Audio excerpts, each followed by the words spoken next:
Did you feel when you saw yourself during your first close-up?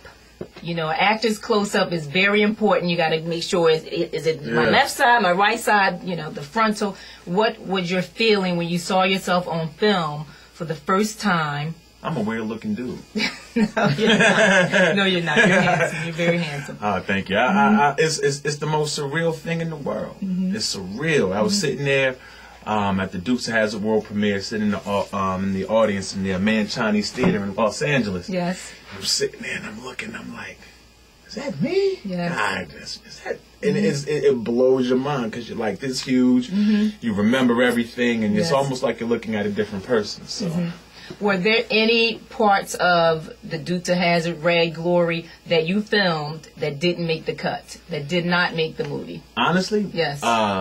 Ray. Ray? Okay. Like that whole scene, you'll only see it on DVD, which was like a heartbreak. Okay. Because I was telling everybody, yo, I'm in Ray! Yes, I did Ray, yo! And then, like, they cut the scene. Wow. Which is like an actor's reality. So it's DVD extended version. Absolutely. Okay. Absolutely. And, you know, it hurt. It hurt. I was crushed. Like, you know, because everybody, you know, was looking for you. But, you know, we saw Ray, but we didn't see you. Right. You know what I'm saying? Yes, and then you have to tell them, well, wait till the DVD. But the director was like, you know, it was just a matter of time. Yes. Time constraints. Because it was a part of a musical segment, Let the Good Times Roll. Yes. And they didn't have enough time to fit it in there, which my scene was a part of, which was a little bit of a saving grace, but of course still, you know, you still want your scene to be in there. But that's a reality for all actors. Like, it gets real. Like, you can be up 1 minute, down the next. Yes. Your scene may make it, your scene may not make it. They've done that, yes. You know what I mean? But other than that, everything I've ever filmed stayed on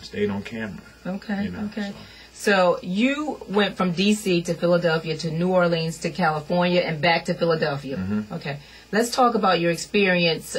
Were you involved with the whole Katrina tragedy? Yeah, lost everything. Oh, wow. Lost everything. That, I think what a lot of people don't realize is that we've been hearing, well, they haven't had a major flood like that in about 40 years. The last major one was in 65.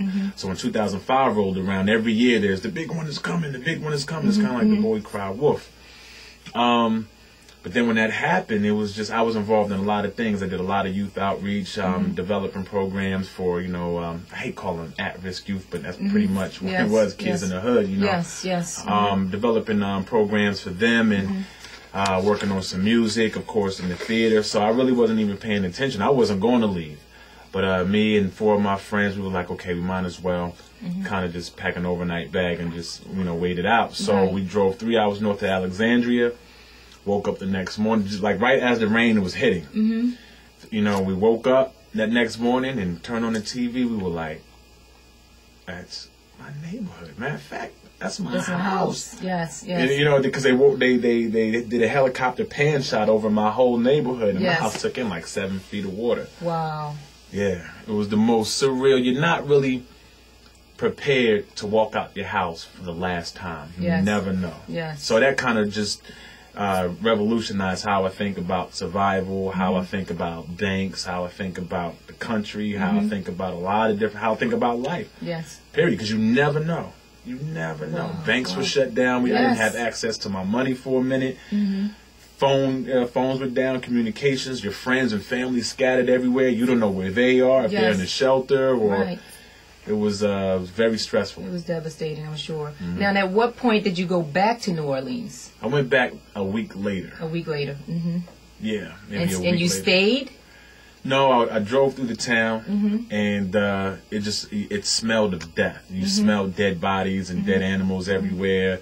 Walking into your house, you know, it was eerie because you could tell like furniture just floated all around your house. Like in my living room, the bedroom set was in the living room. Yes, right. It was just there was no way to tell that there was happy moments in that house at all because it was just muddy and disgusting. I think looters had hit my house. You know, it was kind of crazy. I think I lost my neighbors on the left-hand side. I mean, it was. And so from there you went to California. Yeah, from there, thanks to FEMA.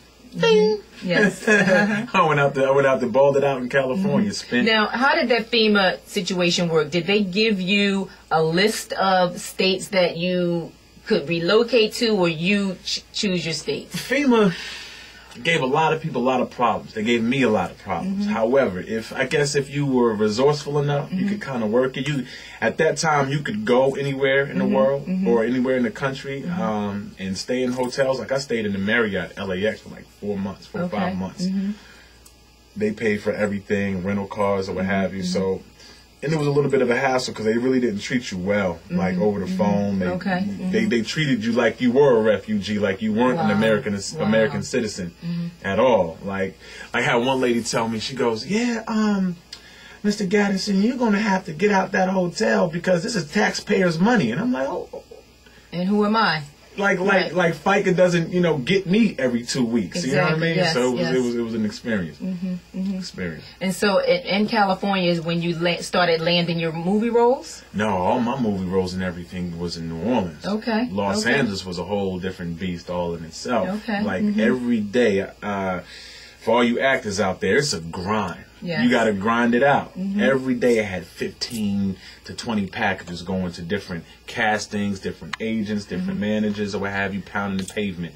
Every day. Every day. When California's a nice place to do it because it's a beautiful town. Yes. But it was kind of rough. It was a lot rough. But I met a lot of good people, a lot of good contacts. I wouldn't have traded it for the world. Even sitting here now today, I wouldn't trade it for the world. Okay. At all. So California, New Orleans, now back in Philadelphia. Back to Philly. Welcome back to Philadelphia. Thank you. Love Philly.